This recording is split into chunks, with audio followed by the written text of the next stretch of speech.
نبوت پیغمبراں سلام پیشوار مقبلا۔ بسم اللہ الرحمن الرحیم۔ 15 روزہ علمی و فکری نشست ادراک میں خوش آمدید۔ آج کی اس مبارک نشست میں ہم گفتگو کریں گے امام عاشقاں سیدنا ابو بکر صدیق رضی اللہ عنہ کی شخصیت کے حوالے سے۔ حضرت ابو بکر صدیق رضی اللہ عنہ کی شخصیت کا اگر مطالعہ کریں تو اللہ تعالیٰ نے قرآن پاک میں آپ کا وصف بیان فرمایا، ثانی اثنین اذ ہما فی الغار، کہ دو میں سے دوسرے، اور اس میں کوئی شک نہیں ہے جہاں جہاں نبی رحمت صلی اللہ علیہ وسلم آگے ہیں، حضرت ابو بکر صدیق رضی اللہ عنہ ساتھ دوسرے نمبر پر ہیں۔ آپ نے اعلان نبوت کیا تو سب سے پہلے مردوں میں ایمان لانے والے حضرت ابو بکر صدیق رضی اللہ عنہ۔ آپ صلی اللہ علیہ وآلہ وسلم نے اللہ کے راستے میں خرچ کرنے کا حکم دیا تو سب سے زیادہ خرچ کرنے والے حضرت ابو بکر صدیق رضی اللہ عنہ۔ آپ نے اپنی عدم موجودگی میں جسے مصلی امامت پر کھڑا ہونے کا شرف بخشا وہ بھی حضرت ابو بکر صدیق رضی اللہ عنہ۔ ایک خاتون آئی اور اس نے پوچھا، اگر میں یا رسول اللہ صلی اللہ علیہ وسلم دوبارہ آؤں اور آپ کو نہ پاؤں تو میں کس سے ملوں؟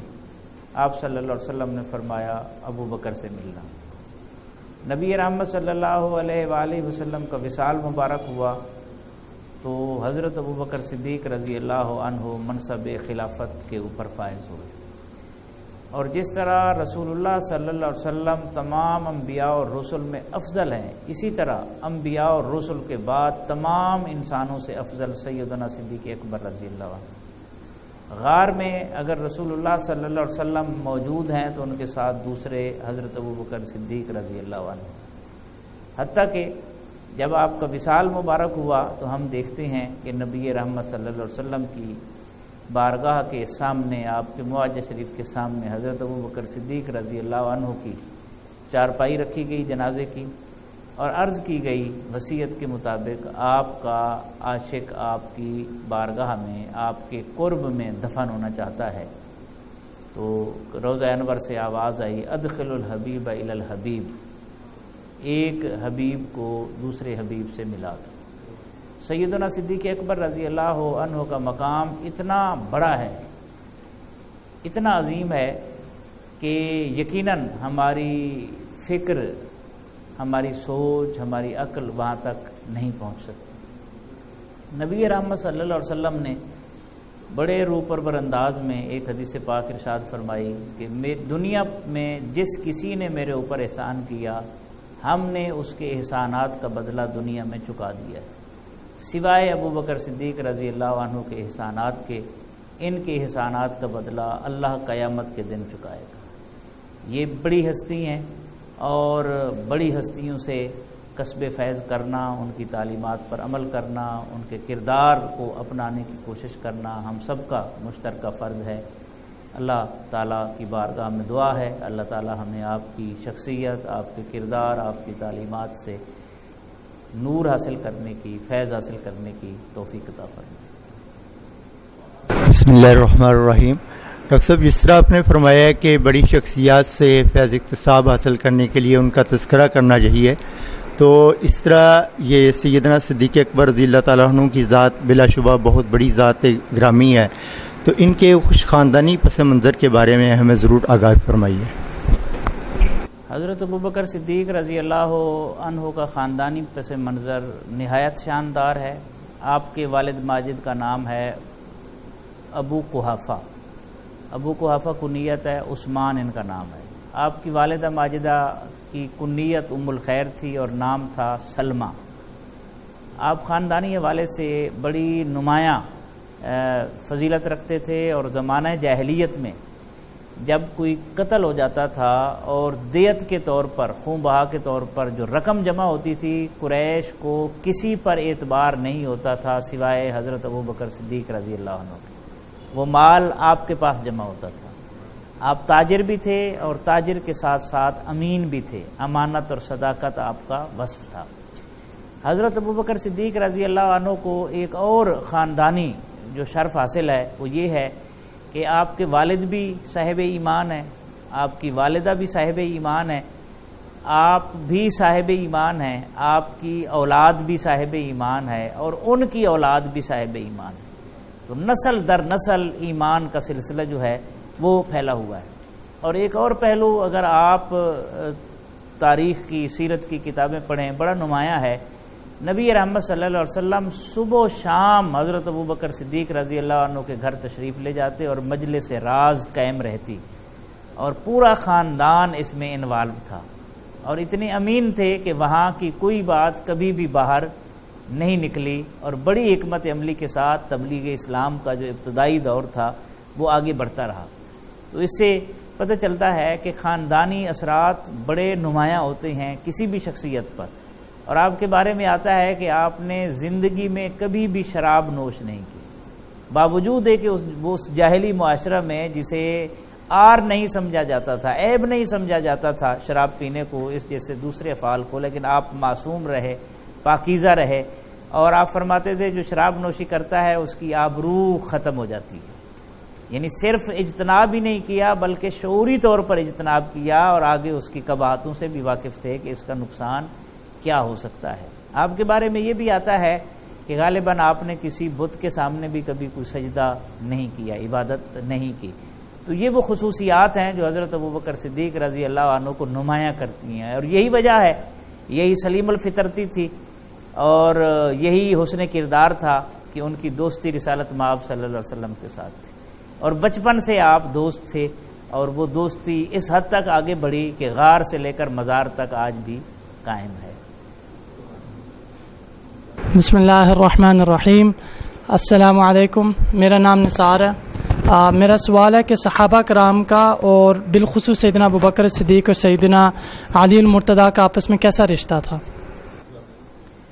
صحابہ کرام کا جو آپس میں رشتہ تھا وہ بڑا مبارک رشتہ تھا، اور اس کا تعارف خود قرآن کریم نے اس طرح کرایا ہے، محمد الرسول اللہ صلی اللہ علیہ وسلم والذین معہ اشداء علی الکفار رحماء بینہم، کہ محمد عربی صلی اللہ علیہ وآلہ وسلم اللہ کے رسول ہے، اور جو ان کے ساتھ ہیں وہ کفار پر سخت ہیں اور آپس میں شیر و شکر ہیں۔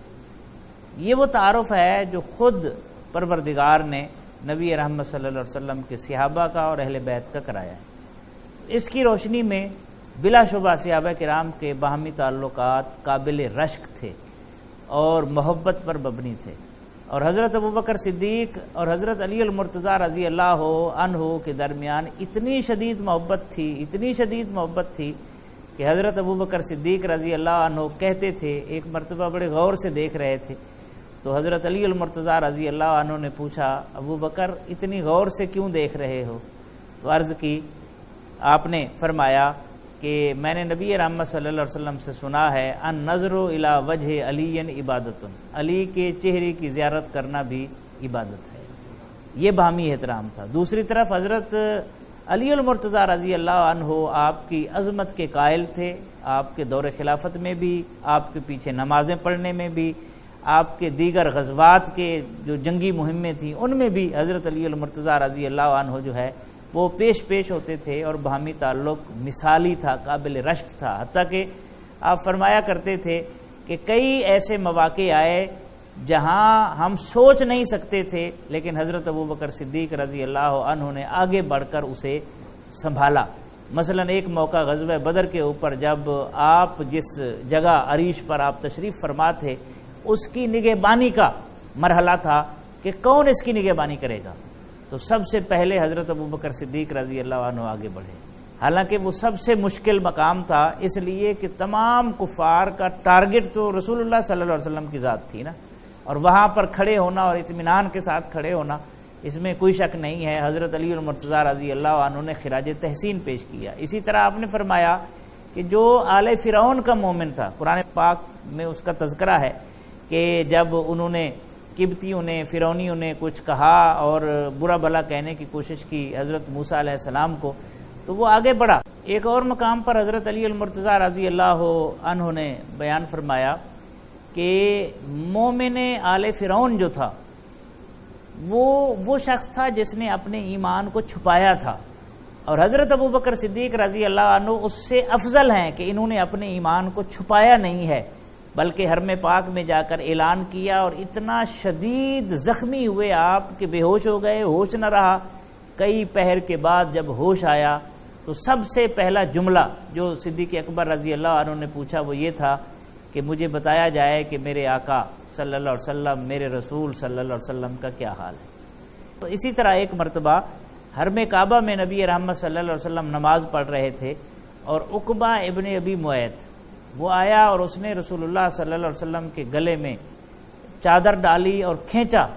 حضرت ابوبکر صدیق رضی اللہ عنہ آگے بڑھے اور آپ نے اس کو دھکا دیا اور فرمایا اتقتلون رجلا ان یقول ربی اللہ، کیا تم اس ہستی کو قتل کرنا چاہتے ہو جس کا قصور صرف یہ ہے کہ وہ کہتے ہیں کہ میرا رب اللہ ہے؟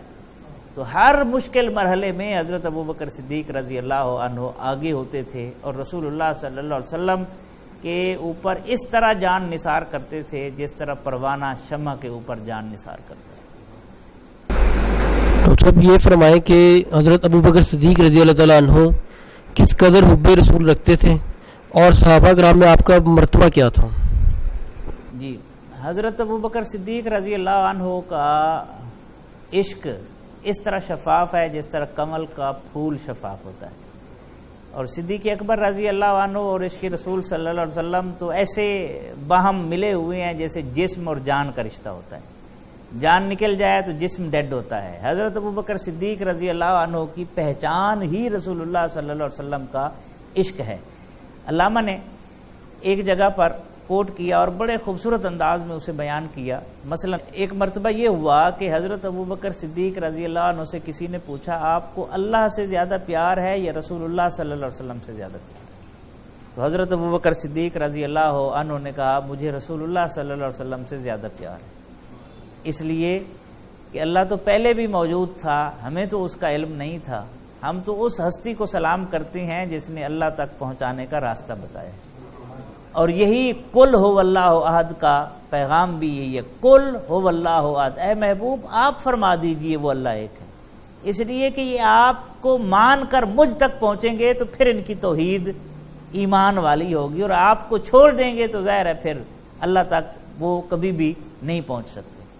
علامہ نے اس پہلو کو اجاگر کرتے ہوئے کہا کہ معنی حرفم کنی تحقیق، اگر میری کی ہوئی بات کی تحقیق کرنا چاہے، بے نگری بدید صدیق اگر، لیکن شرط یہ ہے کہ دیکھنے والی آنکھ صدیق اکبر کی آنکھ، قوت قلب و جگر گردد نبی، از خدا محبوب تر گردد نبی۔ پھر یہ مقام آتا ہے کہ انسان کے ریشے ریشے میں عشق سما جاتا ہے رسالت مآب صلی اللہ علیہ وسلم کا، اور قلب و جگر کی قوت کا مرکز اور محرک جو ہے وہ رسول اللہ صلی اللہ علیہ وسلم کا عشق اس طرح بنتا ہے کہ پھر خدا سے بڑھ کر محبوب خدا سے پیار آتا ہے۔ تو یہ وہ پہلو ہے حضرت صدیق اکبر رضی اللہ عنہ کا، ظاہر ہے کہ جس لفظ اس کے متحمل نہیں ہے کہ اس عشق کو، اور عشق بھی ایسا جو جذب والا نہیں ہے، جو مستی والا نہیں ہے، جو مدہوش نہیں کرتا، ایسا عشق ہے جو ہوش رکھتا ہے، ایسا عشق ہے جو بصیرت رکھتا ہے، ایسا عشق ہے جو شعور رکھتا ہے، ایسا عشق ہے جو فراست رکھتا ہے۔ اور جب بڑے بڑے صحابہ بھی ہوش کھو بیٹھتے تھے، ایسے لمحے میں بھی صدیق اکبر کا عشق جو ہے وہ آگے بڑھتا ہے اور ان گرے ہووں کو اور مدہوشوں کو تھام لیتا ہے اور آگے امت کو لے کر چلتا ہے۔ تو عشق کا یہ تصور عام طور پر جو ہے کہ عشق مدہوش کر دیتا ہے، عشق جو ہے وہ دیوانہ بنا دیتا ہے۔ حضرت ابوبکر صدیق رضی اللہ عنہ نے عشق رسول کا جو تصور پیش کیا ہے وہ اتنا پاکیزہ ہے، اتنا شعوری ہے، اتنا احساس رکھنے والا ہے، اتنا فراست رکھنے والا ہے، اتنا بصیرت پر مبنی ہے کہ جس کو لفظوں میں بیان نہیں کیا جا سکتا۔ صحابہ کرام میں آپ کا مرتبہ یہ ہے کہ جس طرح آسمان پر ستارے ہیں اور ستاروں میں چاند ہے، اسی طرح جو آفتاب نبوت کے جو ستارے ہیں ان میں آپ چاند کی حیثیت رکھتے ہیں. صحابہ کرام میں آپ یوں سمجھیں کہ چاند کی حیثیت رکھتے ہیں, نمایاں ترین مقام ہے. ایک مرتبہ نبی رحمت صلی اللہ علیہ وسلم نے فرمایا 360 نیکیاں ایسی ہیں, 360 وصف ایسے ہیں, اگر کسی میں پائے جائیں تو وہ جنتی ہو جاتا ہے. حضرت صدیق اکبر رضی اللہ عنہ نے عرض کی حضور میرے اندر بھی کوئی وصف پایا جاتا ہے؟ آپ نے فرمایا تیرے اندر سارے پائے جاتے ہیں. تو یہ مقام اور مرتبہ ہے.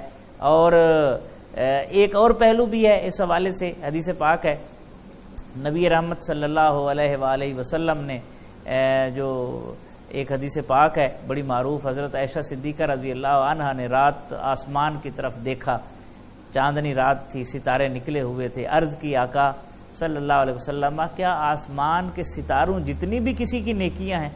نبی رحمت صلی اللہ علیہ وسلم نے فرمایا ہاں عائشہ یہ میرے عمر کی نیکیاں آسمان کے ستاروں جتنی. حضرت عائشہ صدیقہ رضی اللہ عنہا کہتی ہیں کہ میرے دل میں خلش پیدا ہوئی شاید حضرت عمر کی نیکیاں زیادہ ہوں گی میرے ابا جی سے, تو میں نے عرض کی اور میرے ابا جی آپ کے رفیق جناب صدیق کی کتنی نیکیاں ہیں؟ تو نبی رحمت صلی اللہ علیہ وسلم نے فرمایا صدیق اکبر کی غار والی نیکی جو ہے وہ ان ساری نیکیوں پر بھاری ہے. تو یہ وہ پہلو ہے جو حضرت ابوبکر صدیق رضی اللہ عنہ کے مقام اور مرتبہ کو واضح کرتا ہے. السلام علیکم ورحمۃ اللہ وبرکاتہ. میرا نام محمد مستقیم ہے. سر میں آپ سے یہ سوال کرنا چاہتا ہوں کہ یہ جو تصوف کے جو سلسلے ہیں, کیا کوئی سلسلہ سیدنا صدیق اکبر رضی اللہ تعالی عنہ کی طرف منسوب ہے؟ یہ بڑا اہم سوال ہے, اور اس جواب کی طرف جانے سے پہلے ایک بڑی وضاحت کی ضرورت ہے کہ عام طور پر جب تصوف کا نام آتا ہے یا صوفیاء کا نام آتا ہے تو ایک طبیعتوں میں, کچھ طبیعتوں میں انقباض پیدا ہوتا ہے, تکدر پیدا ہوتا ہے, بوجھ پیدا ہوتا ہے. یاد رکھیں تصوف کوئی دین سے الگ چیز نہیں ہے. یہ بالکل ایسی ہے تصوف جس طرح جسم میں روح ہوتی ہے, پھول کی خوشبو ہوتی ہے, چاند کی چاندنی ہوتی ہے, سورج کا نور ہوتا ہے, ستاروں کی چمک ہوتی ہے. بالکل اسی طرح تصوف اور دین کا تعلق ہے. دین ایک جسم ہے, تصوف اس کی روح ہے. اسی طرح دین ایک چاند ہے, تصوف اس کی چاندنی ہے. سورج ایک نور ہے اور اس نور کا اظہار جو ہے وہ تصوف کی صورت میں ہمیں ملتا ہے. اسی طرح دین ستاروں کی طرح ہے اور اس کی چمک جو ہے وہ تصوف پہ ہے. اور اس حوالے سے اگر صدیق اکبر رضی اللہ عنہ کو دیکھیں, مثلا حضرت شیخ عبد القادر جیلانی رحمۃ اللہ علیہ کا ایک قول ہے کہ تصوف 8 خصلتوں پر مبنی ہوتا ہے. سخاوت ابراہیم علیہ السلام جیسی سخاوت پائی جائے پھر ایسا شخص صوفی کہلاتا ہے. حضرت ابوبکر صدیق کو دیکھیں, جس زمانے میں لوگ, عرب کے لوگ مال لوٹنے میں فخر محسوس کرتے تھے, حضرت صدیق اکبر نے اس دور میں مال لٹانے کا ریکارڈ قائم کیا ہے. ایسا کہ نہیں ہے؟ دوسرا پہلو حضرت شیخ عبد القادر جیلانی فرماتے ہیں رضائے اسحاق علیہ السلام جیسی رضا, اللہ کے سامنے سرنڈر کرنا, تسلیم و رضا کرنا. صدیق اکبر رضی اللہ عنہ کی تسلیم و رضا کا یہ مقام تھا کہ انہوں نے زندگی بھر رسول اللہ صلی اللہ علیہ وسلم سے کبھی سوال ہی نہیں کیا. اس حد تک تسلیم و رضا کے اندر جو ہے وہ گندے ہوئے تھے. اور بلکہ قرآن پاک نے صدیق اکبر رضی اللہ عنہ کی فضیلت بیان کی ہے مختلف مقامات پر. وہ آگے جب سوال آئے گا ہم اس کو ذکر کریں گے. اور اس سے اگلا مرحلہ آپ فرماتے ہیں کہ تصوف کی تیسری خصلت جو ہے وہ صبر ایوب ہے. اب صدیق اکبر رضی اللہ عنہ سب سے پہلے مردوں میں ایمان لانے والی ہستی ہیں. شروع سے لے کر آخر تک, شیب ابی طالب کی محصوری ہو یا ہجرت کی تکالیف ہوں یا غزوات میں شرکت ہو, کوئی ایک لمحہ بھی ایسا نہیں آیا کہ صدیق اکبر نے بے قراری اور بے صبری کا مظاہرہ کیا. اسی طرح ایک تصوف کی خصلت بیان کی جاتی ہے مناجات زکریا. حضرت زکریا علیہ السلام جیسی مناجات, رب کے ساتھ ہم کلام ہونا. حضرت صدیق اکبر رضی اللہ عنہ جب رب کی بارگاہ میں اظہار بندگی کے لیے کھڑے ہوتے تھے تو اس طرح کھڑے ہوتے تھے جس طرح سوکھی لکڑی ہوتی ہے. اور جب مناجات کرتے تھے, رب کی خشیت غالب آتی تھی تو فرماتے تھے کاش میں سوکھی ہوئی لکڑی ہوتا جسے لوگ ایندھن کے طور پر جلا ڈالتے اور رب کے سامنے میں کھڑے ہونے سے بچ جاتا. آپ فرماتے کاش میں پرندہ ہوتا جو ایک درخت سے اڑتا دوسرے درخت پر چلا جاتا، اسی حالت میں میری موت آ جاتی اور میں قیامت والے دن حساب کتاب کے مرحلے سے محفوظ رہتا. یہ مناجات ہے. اور اسی طرح آگے چلے ایک اور وصف ہے غربت یحییٰ. یحییٰ علیہ السلام جیسی غربت، اجنبیت. ایک یہ ہے کہ دنیا اجنبی ہو جائے، یہ سہانے روح ہوتا ہے آدمی کے لیے. آپ کے دوست آپ کو پہچاننے سے انکار کر دیں، یہ بڑا تکلیف دہ مرحلہ ہوتا ہے. ایک یہ ہوتا ہے کہ بندہ دنیا سے اجنبی ہو جائے خود شعوری طور پر. یہ بڑا مقام ہے. صدیق اکبر رضی اللہ عنہ کا جو مقام اور مرتبہ تھا اہل مکہ کے درمیان، قریش مکہ کے درمیان، میں عرض کر چکا ہوں، خوب بہا آپ کے پاس جمع ہوتا تھا اور لوگ اعتماد کرتے تھے. لیکن نبی رحمت صلی اللہ علیہ وسلم پر ایمان لانے کی وجہ سے آپ نے سب کو چھوڑ دیا ہے. حتیٰ کہ اپنے لخت جگر ایک دفعہ غزوہ بدر میں جنگ ہوئی، بعد میں آپ کے بیٹے مسلمان ہو گئے، تو ایک دن بیٹھے تھے تو کہنے لگے ابا جان غزوہ بدر میں کافی مرتبہ آپ میری تلوار کی زد میں آئے، لیکن میں نے آپ کو اس لیے چھوڑ دیا کہ شفقت پدری آپ کی جو میرے ساتھ تھی اور اولاد کی جو فطری محبت والد سے ہوتی ہے اس نے مجھے ہاتھ اٹھانے سے منع کر دیا. صدیق اکبر رضی اللہ عنہ نے کہا اگر خدا کی قسم تو میرے ہاتھ میں آ جاتا یا میرے سامنے آ جاتا تو زندہ نہ بچ کر جاتا. یہ غربت ہے. تو غربت یحییٰ بھی ایک تصوف کا وصف ہے. ایک خوبی تصوف کی اور ہے، شیخ عبد القادر جیلانی رحمۃ اللہ علیہ فرماتے ہیں، وہ ہے خرقہ پوشی موسیٰ. موسیٰ علیہ السلام کی طرح خرقہ پہننا، سادہ گدڑی جیسا لباس پہننا. ہند سندھ کے درویشوں نے اور ولیوں نے اور صوفیوں نے خرقے پہنے ہوں گے، لیکن صدیق اکبر نے غزوہ تبوک پر جو خرقہ پہنا ہے، ٹاٹ کا لباس ہے، کھجور کے تکمے اور سب کچھ لے کر اللہ کے محبوب کی بارگاہ میں پیش کر دیا ہے. کیا منظر ہوگا کہ جبریل امین اسی حالت میں اترے، وہی لائے تو ٹاٹ کا لباس ہے اور کھجور کے تکمے لگے ہوئے ہیں. نبی رحمت صلی اللہ علیہ وسلم نے پوچھا جبریل یہ کیسا لباس میں دیکھ رہا ہوں؟ عرض کی حضور آسمان کی طرف نظر تو اٹھائیں، آپ کے عاشق صدیق اکبر کی اقتداء میں آج کے دن سارے فرشتوں کا یہ سرکاری لباس قرار پایا ہے. اور علامہ نے شاید اسی لیے کہا تھا نہ کر تقلید اے جبریل میرے جذب و مستی کی، کہ تن آساں عرشیوں کو ذکر و تسبیح طواف اولا، اور میرے گلوں میں ہے ایک نغمہ جبریل آشوب سنبھال کر رکھا ہے جسے لا مکان کے لیے. تو یہ مقام اور مرتبہ. اور ایک اور وصف ہے تصوف کا، وہ ہے تجرد عیسیٰ. عیسیٰ علیہ السلام کی طرح دنیا سے الگ تھلگ ہو جانا. جب آپ خلیفہ بنتے ہیں، آپ کا روزینہ جتنا مقرر ہوتا ہے، ایک دن آپ کی اہلیہ محترمہ کوئی میٹھا پکاتی ہیں، میٹھی ڈش تیار کرتی ہیں. آپ پوچھتے ہیں کہ یہ کہاں سے آئے ہیں پیسے؟ وہ کہتی ہیں جو آپ کو وظیفہ ملتا ہے نا، تو ماہانہ وظیفہ مشاہرہ جو ملتا ہے، یہ اس میں سے میں تھوڑے تھوڑے بچاتی رہی ہوں تو یہ ڈش تیار کی ہے. فوراً جاتے ہیں اور بیت المال کے خازن کو کہتے ہیں کہ آپ میرا وظیفہ اس حساب سے کم کر لیں، ہمارا گزارا ہو سکتا ہے. یعنی اتنا ناز و نعم میں پلا ہوا صاحب حیثیت متمول تاجر ہو، مالدار تاجر، اور اس کیفیت میں ڈھل جائے کہ دنیا سے بالکل اس کی خواہشات سے اوپر اٹھ جائے.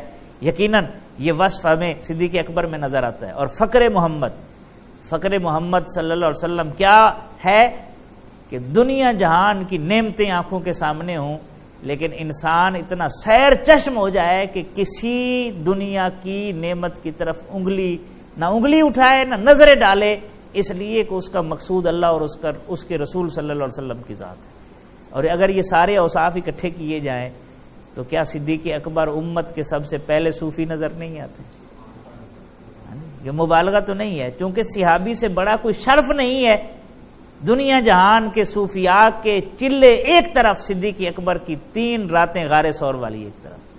چونکہ آپ کے لیے صحابی سے بڑا کوئی شرف ہی نہیں ہے، اس لیے صحابی رسول کہا جاتا ہے. ورنہ اگر تصوف کی ٹرمنالوجی میں دیکھا جائے تو ہر صحابی آپ کو صوفی نظر آئے گا، ہر صحابی آپ کو تصوف کا شہنشاہ نظر آئے گا. تو اس سے پتہ چلتا ہے کہ تصوف کوئی دین سے الگ چیز نہیں ہے. اور رہا آپ کا سوال، یقیناً سلسلہ نقش بندیہ جو ہے وہ آپ کی طرف منسوب ہے اور آپ سے کسب فیض حاصل کرتا ہے. سر میرا نام غلام یاسین ہے، اور میرا سوال یہ ہے کہ نبی کریم علیہ الصلوۃ والسلام کے وصال کے بعد آپ علیہ الصلوۃ والسلام نے آپ کو اپنا پہلا جانشین مقرر کیا. کیا یہ سرکار نے خود آپ کو پہلا خلیفہ بنایا تھا؟ بڑا اہم سوال ہے. نبی رحمت صلی اللہ علیہ وآلہ وسلم نے اپنی مبارک زندگی میں، جیسا کہ میں پہلے بھی عرض کر چکا ہوں، جہاں نبی رحمت صلی اللہ علیہ وسلم اول ہیں، صدیق اکبر ثانی ہیں. زندگی اس کی گواہ ہے. میں نے ایک جملہ بولا تھا، غار سے لے کر مزار تک ساتھ ساتھ ہے. جب نبی رحمت صلی اللہ علیہ وسلم کی صحت مبارکہ ناساز ہوتی ہے تو حضرت ابوبکر صدیق رضی اللہ عنہ کو مصلی امامت پر کھڑا کیا جاتا ہے، اور نبی رحمت صلی اللہ علیہ وسلم کی خدمت میں خاتون آتی ہے تو وہ آ کر کہتی ہے کہ حضور اگر میں آپ کو نہ پاؤں اگلی دفعہ آؤں تو میں کس سے ملوں؟ تو آپ نے فرمایا ابوبکر سے ملوں. اور قرآن میں بھی اور حدیث میں بھی ہر حوالے سے یہ وضاحت موجود ہے کہ صدیق اکبر کا مقام اور مرتبہ نہایت بلند ہے، اور نبی رحمت صلی اللہ علیہ وآلہ وسلم نے یہ خلافت کا منصب ان کو سونپا ہے، اور امت کا اس پر اجماع ہے. اور دلچسپ بات ایک اور آپ کو بتائیں کہ خلفائے راشدین، یہ ٹرم استعمال ہوتی ہے نا، خلیفہ کی جمع کیا ہے؟ خلفاء. راشدین کا مطلب ہے ہدایت یافتہ خلفاء، جو ہدایت پر قائم ہے. اب اگر ایک دلچسپ بات میں عرض کرنے لگا ہوں، حضرت ابوبکر صدیق رضی اللہ عنہ کے 2.5 سال، حضرت عمر کے 10 سال، حضرت عثمان کے 10 سے زیادہ سال ہیں، اور کچھ 4 سال حضرت 4 سال کے لگ بھگ حضرت علی کی ہے، اور 6 ماہ حضرت امام حسن کے. یہ سارے ملائیں تو 30 سال پورے ہوتے ہیں. نبی رحمت صلی اللہ علیہ وسلم نے ارشاد فرمایا میرے بعد خلافت 30 سال ہوگی، اور ساتھ یہ فرمایا کہ تمہارے اوپر میری سنت اور خلفائے راشدین مہدیین کی سنت پر عمل کرنا لازم ہے. اب اگر خلیفہ ایک ہوتا تو حضور صلی اللہ علیہ وسلم خلیفہ کہتے، خلفاء نہ فرماتے. تو خلفاء تو تبھی ہو سکتے ہیں کہ جس ترتیب سے یہ خلفاء موجود ہیں. اب دیکھیں، حضرت ابوبکر صدیق رضی اللہ عنہ کا وصال ہوتا ہے، حضرت عمر خلیفہ بنتے ہیں. حضرت عمر کا وصال ہوتا ہے، حضرت عثمان خلیفہ بنتے ہیں. حضرت عثمان کا وصال ہوتا ہے، حضرت علی خلیفہ بنتے ہیں. حضرت علی کی شہادت ہوتی ہے، حضرت امام حسن خلیفہ بنتے ہیں. پوری ترتیب ہے. اگر کوئی کسی اور صحابی کو خلیفہ بنا دیا جاتا تو پھر خلافت راشدہ والی حدیث کا مصداق پورا نہ ہوتا، پھر تو ایک خلیفہ رہتے. تو اس لیے یہ بڑی کامن سینس کی باتیں ہوتی ہیں، ان کو یاد رکھیں. آپ اپنے نقطہ نظر کو ہمیشہ قرآن و سنت پر پیش کریں، آپ کو کوئی فرقہ نظر نہیں آئے گا. جب ان چیزوں کو تاریخ پر پیش کرتے ہیں تو پھر آپ کو فرقے بنتے ہوئے نظر آتے ہیں. اور حضرت شاہ ولی اللہ رحمۃ اللہ علیہ فرماتے ہیں، شاہ ولی اللہ محدث دہلوی، آپ فرماتے ہیں کہ میرا دل کرتا تھا کہ میں حضرت علی المرتضیٰ مولائے کائنات شیر خدا رضی اللہ عنہ کو فضیلت دوں باقی صحابہ کے اوپر. نبی رحمت صلی اللہ علیہ وسلم میرے خواب میں تشریف لائے اور مجھے حکم فرمایا، شاہ ولی اللہ جو ترتیب ہے اس ترتیب کو فالو کرنا ہے. تو یہ نبی رحمت صلی اللہ علیہ وسلم کی رضا اور خوشنودی اسی میں ہے، اور اسی ترتیب کو ہمیں فالو کرنا چاہیے.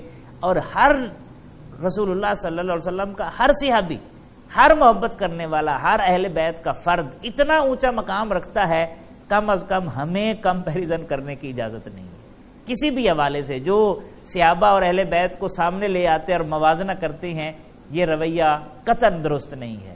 اس حوالے سے اقبال بڑی اچھی باتیں کرتے ہیں. اقبال کہتے ہیں سبحان اللہ کہ ذرہ عشق نبی از حق طلب، سوز صدیق و علی از حق طلب.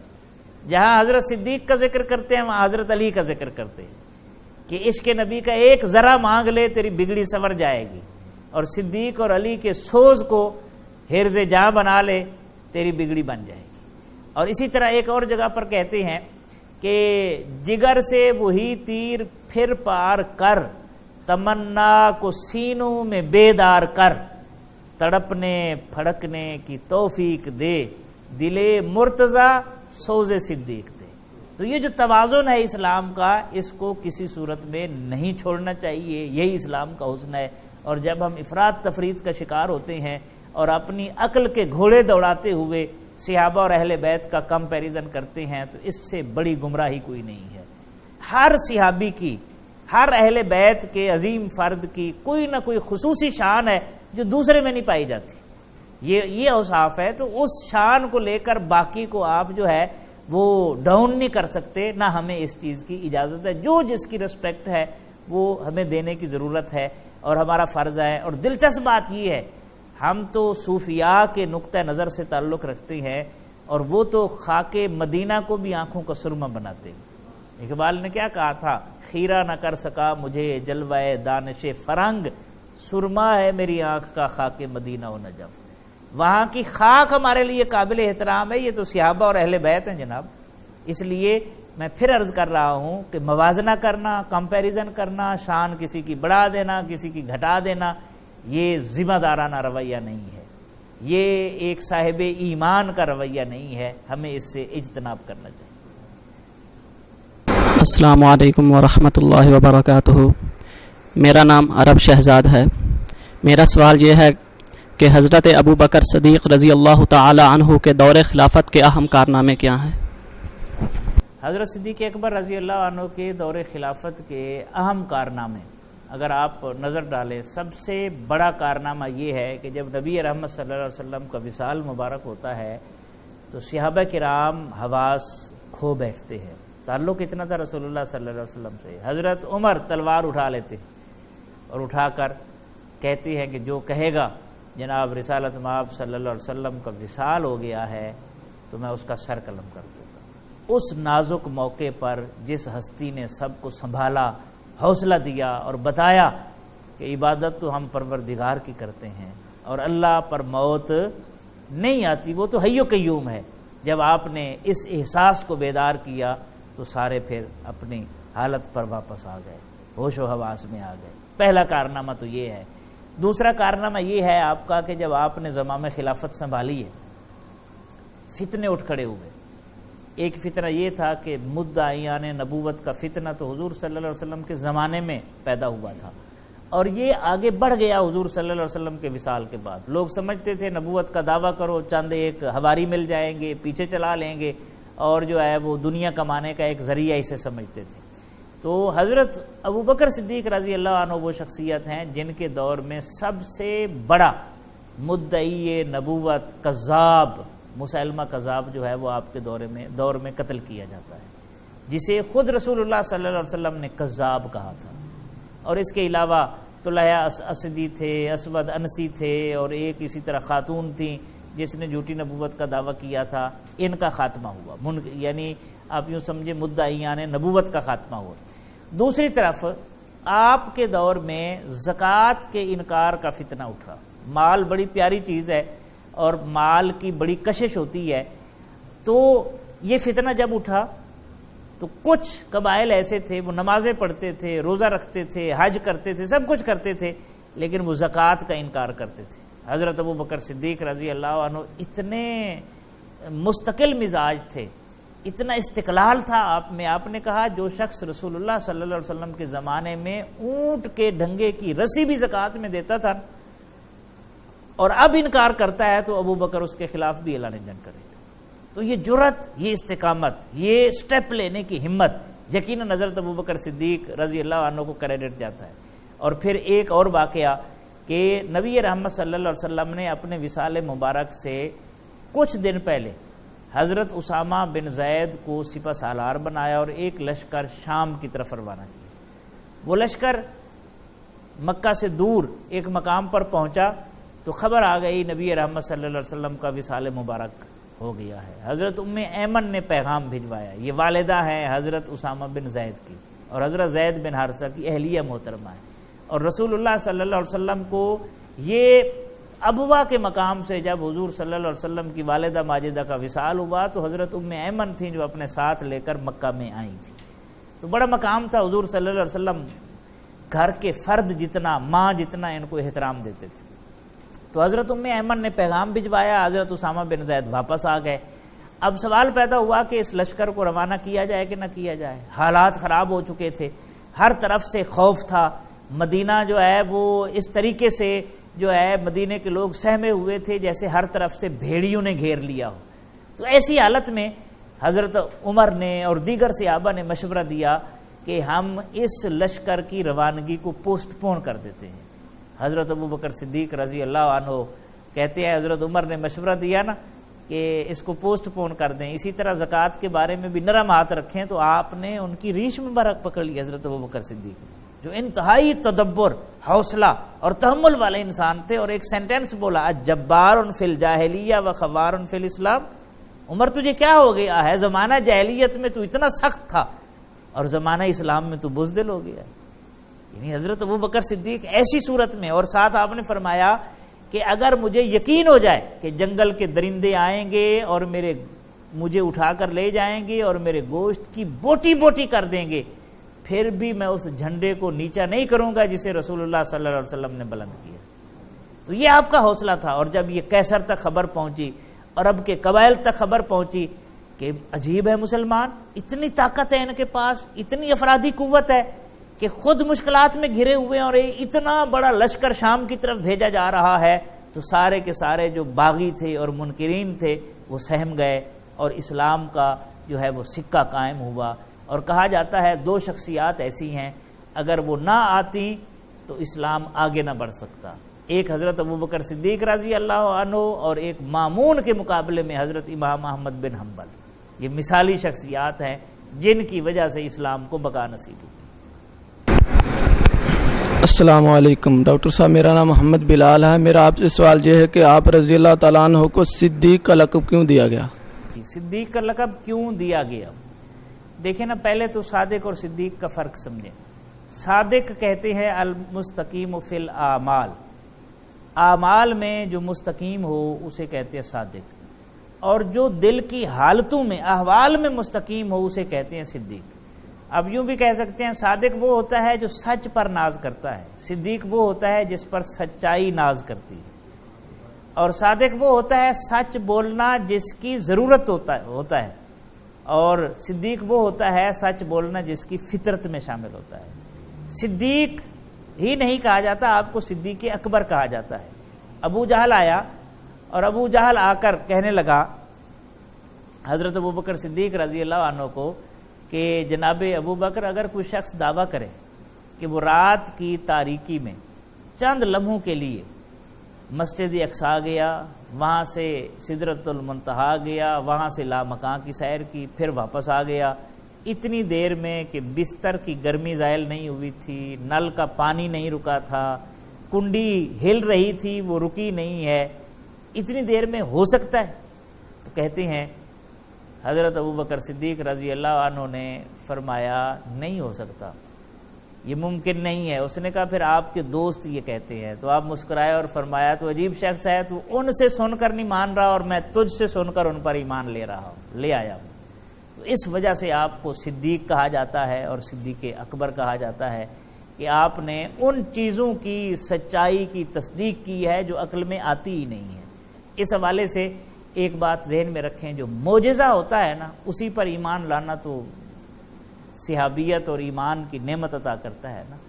معجزہ ہوتا ہی وہ ہے جو عقل سے ماورا ہو. جہاں معجزہ کہتے ہیں عقل کو عاجز کرنے والی نشانی, تو جہاں عقل کی سرحدیں ختم ہوتی ہیں اس سے آگے معجزہ کی سرحد شروع ہوتی ہے. کیا چٹان سے اونٹنی پیدا ہو سکتی ہے؟ لیکن ہوئی ہے نا پیدا, کہ نہیں ہوئی؟ کیا آگ گلزار میں تبدیل ہو سکتی ہے؟ نہیں ہو سکتی روٹین میں, لیکن حضرت ابراہیم خلیل اللہ پر ہوئی ہے کہ نہیں ہوئی؟ کیا چھری کاٹنے سے رک سکتی ہے؟ لیکن رکی ہے. کیا حضرت عزیر علیہ السلام جو کھانا لے کر گئے تھے اور سواری لے کر گئے تھے 100 سال لیٹے رہے, سواری کی ہڈیاں تک خاک میں مل گئیں اور وہ جو کھانا تھا وہ باسی تک نہیں, وہ اسی طرح تروتازہ تھا. اس کو کہتے ہیں معجزہ. تو معجزہ نبی کے ہاتھ سے ظاہر ہوتا ہے. اور صدیق اکبر رضی اللہ عنہ نے تو ایمان لانے کے لیے کسی معجزہ کا مطالبہ نہیں کیا, وہ تو ایمان بالغیب کے قائل تھے. جو حضور فرماتے تھے اس پر آمنا و صدقنا کہتے تھے. بسم اللہ الرحمن الرحیم. سر میرا نام عبدالشکور ہے. میرا سوال آپ سے یہ ہے کہ آپ رضی اللہ تعالیٰ عنہ میں کی شخصیت میں کون سی خوبیاں نمایاں تھیں؟ صدیق اکبر رضی اللہ عنہ میں جو نمایاں خصوصیات تھیں ان میں سے ایک تو عشق رسول صلی اللہ علیہ وسلم. ٹھیک ہے, وہ ایک ایسا وصف ہے جو آپ کو سب سے زیادہ عاشق رسول صلی اللہ علیہ وسلم کا مقام اور مرتبہ عطا کرتا ہے. اور ایک پہلو اور بھی اس حوالے سے واضح کرنے کی ضرورت ہے کہ اشرا مبشرہ کہتے ہیں وہ 10 صحابہ جن کو رسول اللہ صلی اللہ علیہ وسلم نے ایک نشست میں جنت کی بشارت دی، ایک نشست میں، اور بھی جنتی صحابہ تھے لیکن یہ ایک نشست میں بشارت یافتہ 10 صحابہ ہیں، اور ان 10 میں سے ایک صدیق اکبر ہے رضی اللہ عنہ، اور باقی 9 بچے، اور 9 میں سے 5 معتبر لوگ حضرت ابوبکر صدیق کی دعوت پر ایمان انہوں نے قبول کیا۔ تو یہ بہت بڑا وصف ہے۔ حضرت ابو عبیدہ بن الجراح جنہیں حضور نے امین الامت قرار دیا، یہ حضرت ابوبکر صدیق کے کہنے پر ایمان لائے۔ اسی طریقے سے حضرت عثمان بن مظعون آپ کے کہنے پر انہوں نے اسلام قبول کیا، اور بھی اس طرح کے صحابہ ہیں جنہوں نے حضرت ابوبکر صدیق رضی اللہ عنہ کے کہنے پر ایمان قبول کیا۔ اور دوسرا، جو شخص رسول اللہ صلی اللہ علیہ وسلم سے محبت کرتا تھا اور وہ تکلیف میں ہوتا تھا، وہ تکلیف صدیق اکبر سے دیکھی نہیں جاتی تھی۔ حضرت بلال رضی اللہ عنہ حضور کا نام لے کر جیتے تھے، جب امیہ بن خلف ان پر ظلم کرتا تو حضرت ابوبکر صدیق سے دیکھا نہ گیا، آپ نے ان کو خرید کر اللہ کے راستے میں آزاد کیا۔ اور جب رسول اللہ صلی اللہ علیہ وسلم کا وصال مبارک ہوا اور وہ بے چین ہوئے حضرت بلال، تو وہ مدینہ چھوڑنا چاہتے تھے، حضرت ابوبکر صدیق رضی اللہ عنہ نے روکا۔ تو حضرت بلال نے کہا، صدیق اگر آپ نے اللہ کے لیے مجھے آزاد کیا تھا تو آپ مجھے روکنے کے روادار نہیں ہیں، اور انہوں نے پھر نہیں روکا، جانے دیا۔ اور دلچسپ بات یہ ہے کہ اللہ تعالیٰ نے خود ارشاد فرمایا، کچھ لوگوں نے کہا یہ غلاموں کو آزاد کرتے، لونیوں کو، خصوصاً جب حضرت بلال کو آزاد کیا، ہو سکتا ہے بلال کا کوئی احسان ہو ابو بکر پر۔ اللہ تعالیٰ نے قرآن اتارا جناب، وَمَا لِأَحَدٍ عِندَهُ مِن نِعْمَةٍ تُجْزَىٰ، صدیق اکبر کے اوپر کسی کا احسان نہیں ہے کہ وہ اس احسان کا بدلہ چکائیں، إِلَّا ابْتِغَاءَ وَجْهِ رَبِّهِ الْأَعْلَىٰ، وہ جو بھی کرتے ہیں اپنے رب کی رضا کے لیے کرتے ہیں، وَلَسَوْفَ يَرْضَىٰ، اور ان قریب ان کا رب ان سے راضی ہو جائے گا۔ اور دوسرا مفہوم یہ ہے اس کا کہ صدیق کا رب صدیق کو اتنا دے گا کہ صدیق راضی ہو جائیں گے۔ یہ عجیب بات نہیں ہے، یہی وہ مقام ہے جس کی طرف اقبال کہتے ہیں، خودی کو کر بلند اتنا کہ ہر تقدیر سے پہلے خدا بندے سے خود پوچھے بتا تیری رضا کیا ہے۔ بسم اللہ الرحمن الرحیم۔ السلام علیکم، میرا نام حذیفہ سعید ہے اور میرا آج کا سوال ہے کہ علامہ اقبال نے حضرت ابو بکر صدیق رضی اللہ عنہ کو کیا سراج تحسین پیش کیا؟ حضرت ابو بکر صدیق رضی اللہ عنہ کو حضرت علامہ اقبال نے بڑے خوبصورت لفظوں میں خراج تحسین پیش کیا ہے۔ اس کی کچھ مثالیں میں نے آپ کے سامنے عرض کر دی ہیں، کچھ مثالیں میں آپ کے سامنے پڑھ دیتا ہوں۔ ایک تو وہ فارسی کلام میں فرماتے ہیں علامہ اقبال، امن الناس بر مولائے ما، کہ صدیق اکبر رضی اللہ عنہ کون ہے؟ کہ حضور صلی اللہ علیہ وسلم نے ارشاد فرمایا کہ جس کسی نے، حضور صلی اللہ علیہ وسلم نے ارشاد فرمایا، جس کسی نے دنیا میں میرے اوپر احسان کیا ہے تو میں نے اس کے احسانات کا بدلہ چکا دیا، سوائے صدیق اکبر کے احسانات کے، ان کے احسانات کا بدلہ خود پروردگار قیامت کے دن چکائے گا۔ اقبال کہتے ہیں، من شب صدیق را دیدم بخواب، میں نے ایک دن صدیق اکبر رضی اللہ عنہ کو خواب میں دیکھا اور میں ان کے قدموں کے پھول چن رہا ہوں۔ اور پھر یہ تعریف کرتے کرتے کہتے ہیں، امن الناس بر مولائے ما، ہمارے آقا کے اوپر سب سے زیادہ احسان کرنے والے صدیق اکبر، کیا شان ہے آپ کی، کلیم اول بر سینائے ما۔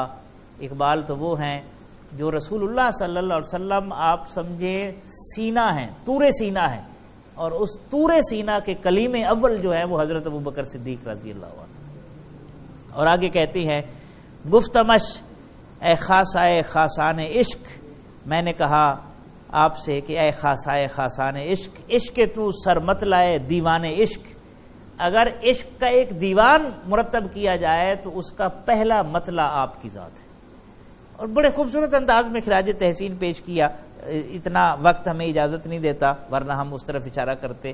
اردو میں علامہ نے بانگ درا میں باقاعدہ ایک نظم لکھی جس کا نام ہے صدیق، عنوان ہے جس کا صدیق، میں وہ پڑھ کے سنا دیتا ہوں۔